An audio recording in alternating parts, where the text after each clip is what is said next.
بسم الله الرحمن الرحيم سبح لله ما في السماوات وما في الأرض وهو العزيز الحكيم يا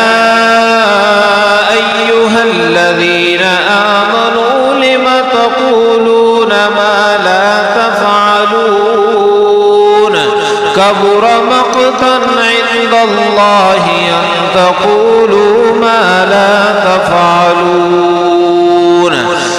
إن الله يحب الذين يقاتلون في سبيله صفا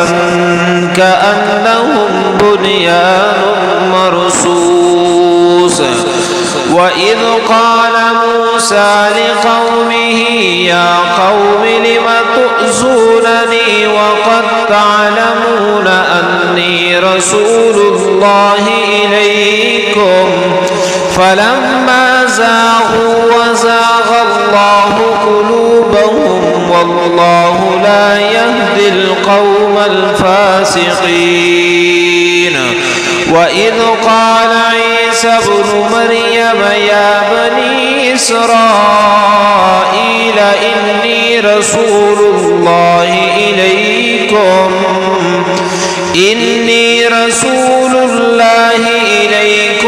مصدقا لما بين يدي من التوراة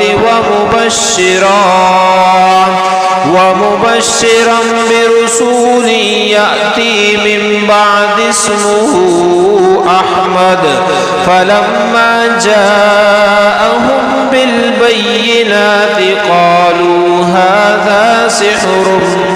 مبين ومن أظلم ممن افترى على الله الكذب وهو يدعى إلى الإسلام والله لا يهدي القوم الظالمين يريدون ليطفئوا نور الله بأفواههم والله متم نوره ولو كره الكافرون هو الذي أرسل رسوله بالهدى ودين الحق ليظهره على الدين كله ولو كره المشركون يا أيها الذين آمنوا هل أدلكم على تجارة تنجيكم من عذاب أليم تؤمنون بالله ورسوله وتجاهدون في سبيل الله بأموالكم وأنفسكم ذلكم خير لكم إن كنتم تعلمون يغفر لكم ذنوبكم ويدخلكم جنات تجري من تحتها الأنهار ومساكن طيبة في جنات عدن ذلك الفوز العظيم وأخرى تحبونها نصر من الله وفتح قريب وبشر المؤمنين يا أيها الذين آمنوا كونوا أنصار الله كما قال عيسى ابن مريم للحواريين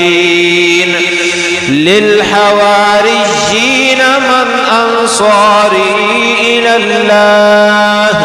قال الحواريون نحن أنصار الله فآمنت طائفة من بني إسرائيل وكفرت طائفة فأيدنا الذين آمنوا على عدوهم فأصبحوا ظاهرين